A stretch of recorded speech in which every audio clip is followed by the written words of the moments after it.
My name is Anthony Sousa, and I have wanted to be a pilot for a very long time. Where did my love of flight come from? Flight has always fascinated me. I think it started with watching old superhero cartoons as a kid in my grandma's basement. Feeling like a bird, having complete freedom of movement, not being limited by gravity, is something that few people ever get to experience.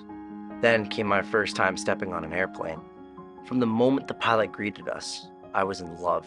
I caught a glimpse into the cockpit, and I saw all those big buttons lit up. I thought, no way he knows how to use all those. And I really wanted to learn. The way I saw it, there was two ways to make a living as a pilot.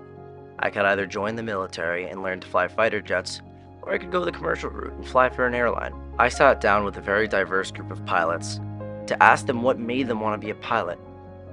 I wanted to see if I would get similar answers to what I felt, and if that was a good way to go. From when I was a child, I always loved airplanes. Every time an airplane was flying through the sky, I always looked up in the sky. I was intrigued by, I wanted to do that myself. So I just read magazines, I signed up for clubs, and then I became a glider pilot, which was, you could do at age 14. And then you can involve with motor gliding, which is with a little engine on top of a glider. And then I decided that I wanted to make a career out of it and pursue aviation as a profession. However, in those days, classes were not allowed, so that was a big letdown. So I had to abandon my plans at that time, only for a couple of years, in order to pursue aviation. Well, I grew up in New Hampshire on the north side of a hill that had an airport on the south side. And when I was in my single digits, used to climb up over the hill and watch the airplanes come and go. Just fell in love with it right there. My dad had a sailboat, and we used to go to Nantucket, Martha's Vineyard, Block Island, that type of thing. And it would take forever in a sailboat. As a little kid, you'd just be like, I just want to get there. And my uncle had an airplane. And the first time I ever got in that, and we flew to Nantucket, it was like, we were there in 15 minutes, And I was like, wow, this is great. And then when I started flying, I just loved it.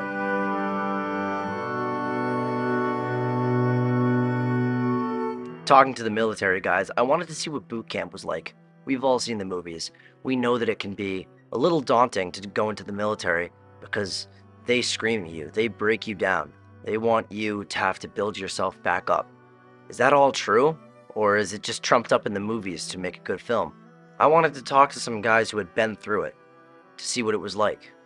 There's kind of a few different variations of boot camp. So I went to the Air Force Academy in Colorado Springs, and that first 3 weeks was kind of like learning about the military as far as uniforms, marching, a lot of like history. It was kind of like nitpicky with a lot of details like that, but I think it was a little bit of a fire hose effect. And then the second 3 weeks was we went to Jack's Valley. And it's an outdoor thing, so it's a lot of like obstacle courses. We shot the M16. Did just kind of like a lot of like physical things, and so I enjoyed that a lot more. But all throughout the whole boot camp experience, they're continuously breaking you down to the point where you got to rely on your classmates, your teammates, to kind of pull through.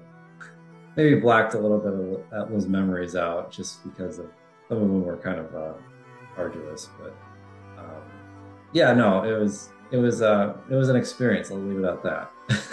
I wouldn't want to do it again. Be honest with you, it's a lot like you see on TV. It's a lot of exercise. It's a lot of discipline. It's a lot of attention to detail. Obviously, you need to be in pretty good shape going in because you'll be even better shape when you come out. But I liked it. It's a lot of structure. It's just basically learning to play by the rules. And, they kind of change you to make you into a nice regimented individual who will follow orders, even if it means, taking a life or risking your own life, which you will do a lot of times in the military.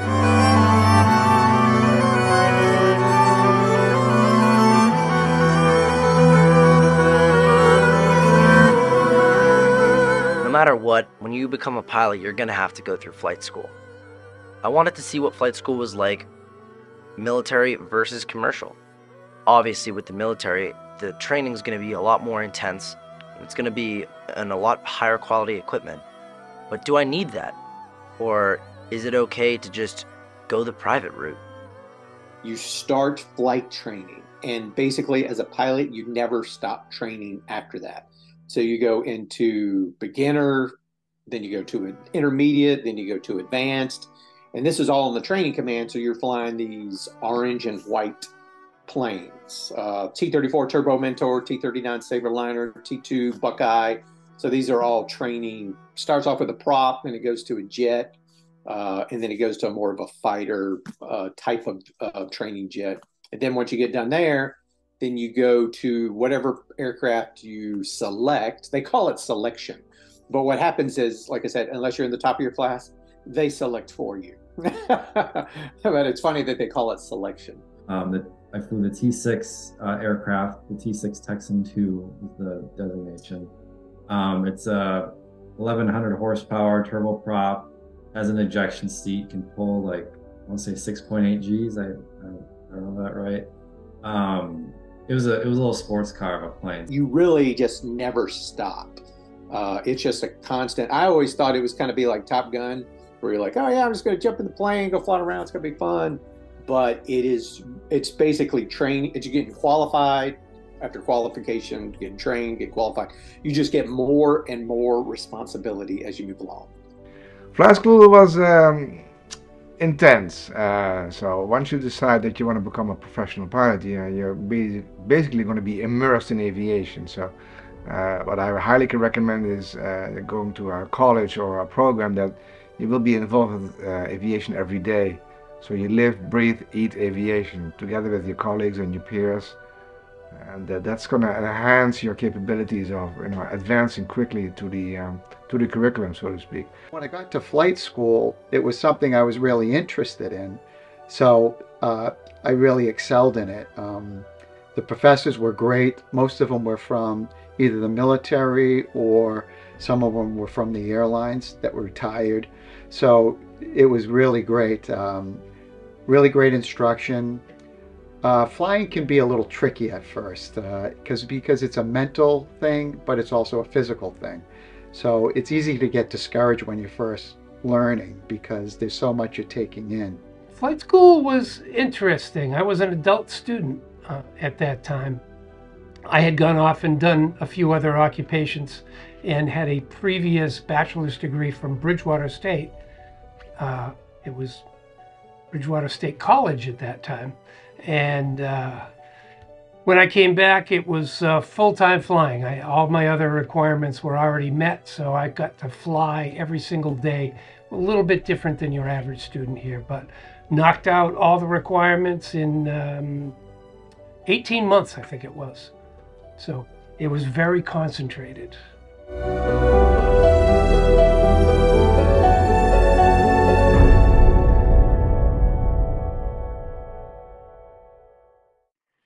Being a pilot is no easy task, and I wanted to make sure that I'm up to it. So I asked what the biggest challenges are in becoming a pilot, and any advice that they might have to themselves if they could go back in time. So I didn't really know too much about the other methods of, so my main goal from when I was like a real young kid was to be a commercial airline pilot.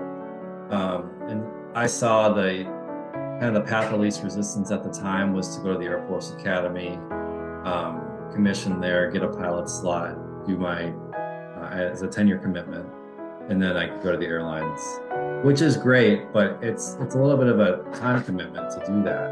You know, I'm at United now, and there were some guys in my new hire class that were in their mid-20s. You know, here I am in my mid-30s, you know, and they've got 10 years of seniority to me, which in the airline, seniority is everything when you get towards the end of your flying careers. So I think I would have maybe looked at pursuing some other options to becoming a commercial airline pilot quicker. So every once in a while, you just get to impress an instructor, like they would say, you know, what is the hydraulic system power? go. And then you got to say, okay, speed brakes, wheel brakes, anti-skid, nose wheel steering, main gears, thrust reversers, and landing gear. And so how do I remember that? Because basically I came up with a mnemonic called Metal Swan, MTLSWAN, and so I could just rattle it off. And so you have to know things like that, because you'll be flying around as a student and all of a sudden the instructor will say, you're on fire. What do? Go. And there's like an emergency set of procedures that you have to have memorized, that you have to rattle off.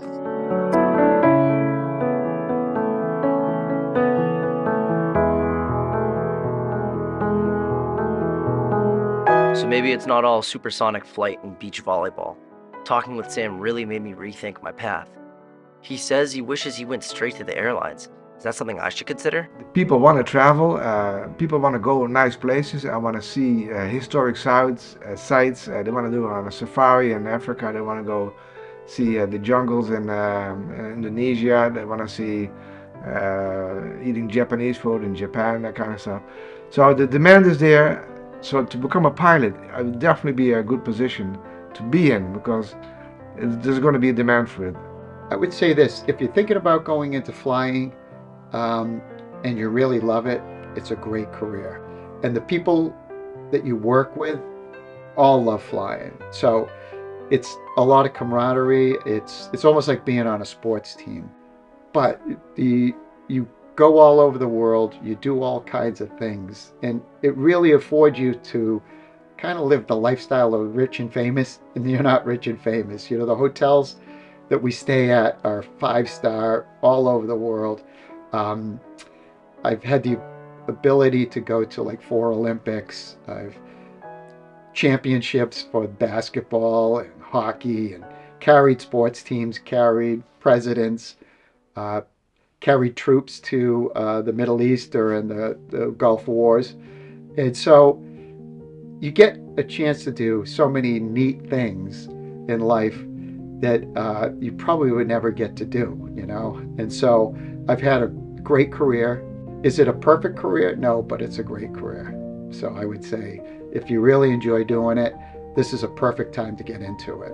Because the world has become a small place. With the social media, everybody gets in touch with each other. So what used to be a pen pal friend in Australia, and you'll see her maybe once a year, once in a lifetime. Right now, there's so many people that have friends all around the world. So people are much more apt, like your generation, to travel more. In my generation, it was still a big deal. You dressed up and you looked out for weeks in advance to go to that airline ticket piece of paper. Right now, literally, with a couple of clicks on the phone, you can head out anywhere, quick, all over the world. After listening to what they had to say, and also seeing their very nice homes, coupled with Sam's opinion and starting the airlines earlier, I think it's safe to say that I should probably go that route instead, as it will put me in a more prosperous position to have a very comfortable life.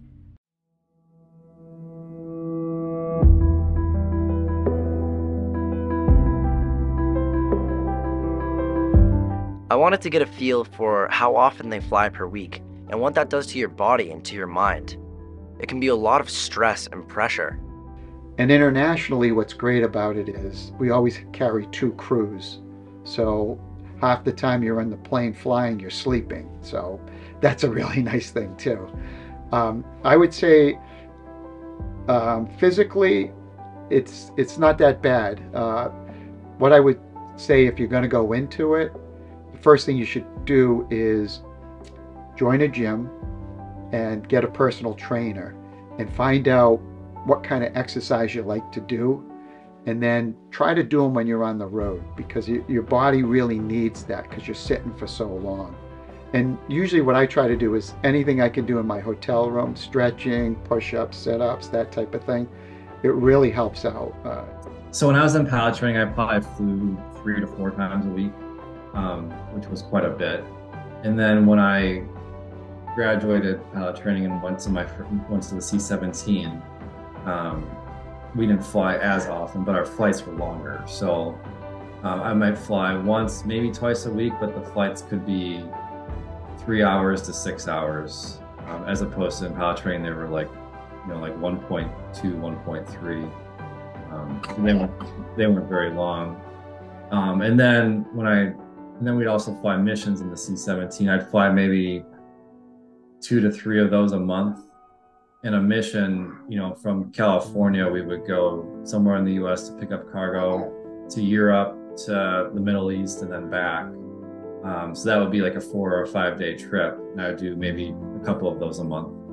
So I guess the toll it takes on your mind, it all depends on the type of flying it is. So in the C-17, our duty day with an augmented crew is 24 hours, which is kind of absurd because you're legally drunk at about that point in time. And here I am landing a aircraft with a full crew in a combat zone.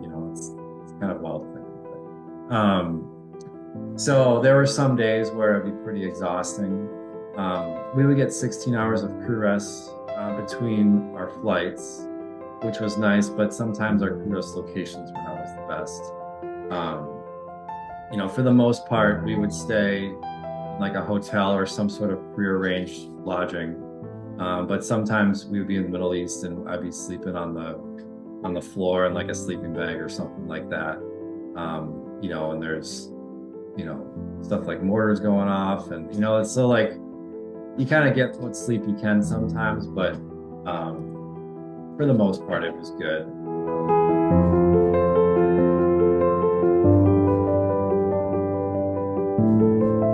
Also, no one wants to go into a career field that isn't going to be there in 10, 20, 30 years. I asked everyone about their thoughts on unmanned aircrafts and their future in aviation, whether it be in combat, commercial, or cargo transport.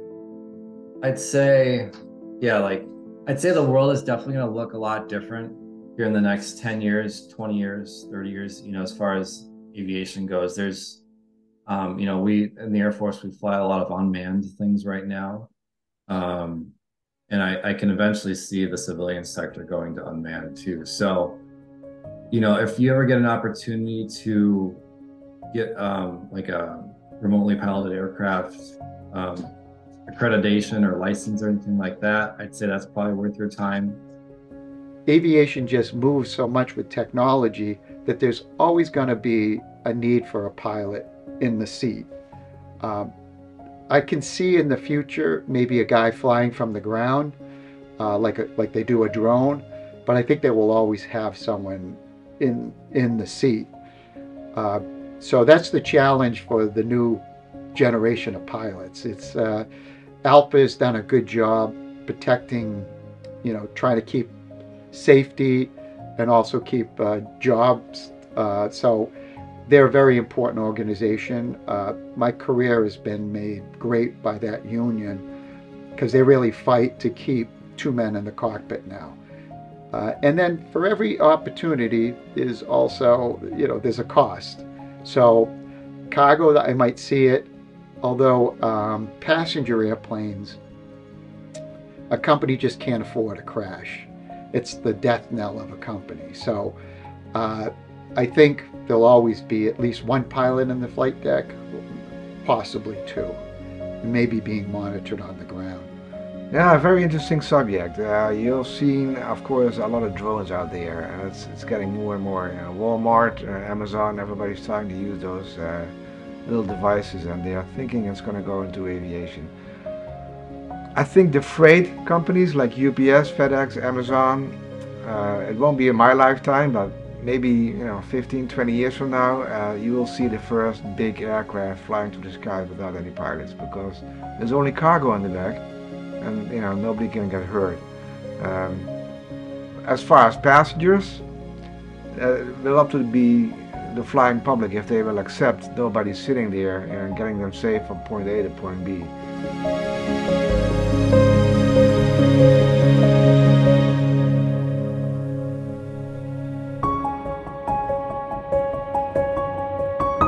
I think the path that makes the most sense for me is to go the commercial route. Yeah, it would be awesome to fly jets faster than the speed of sound, pulling off aerial maneuvers that most people wouldn't even dream of. However, it might set me back further along in my career as an airline pilot if I choose to go the military first. I think the best thing for me is to get into the airlines early and build up seniority. That way, when it comes time to retire, I can kick back and relax for the rest of my days.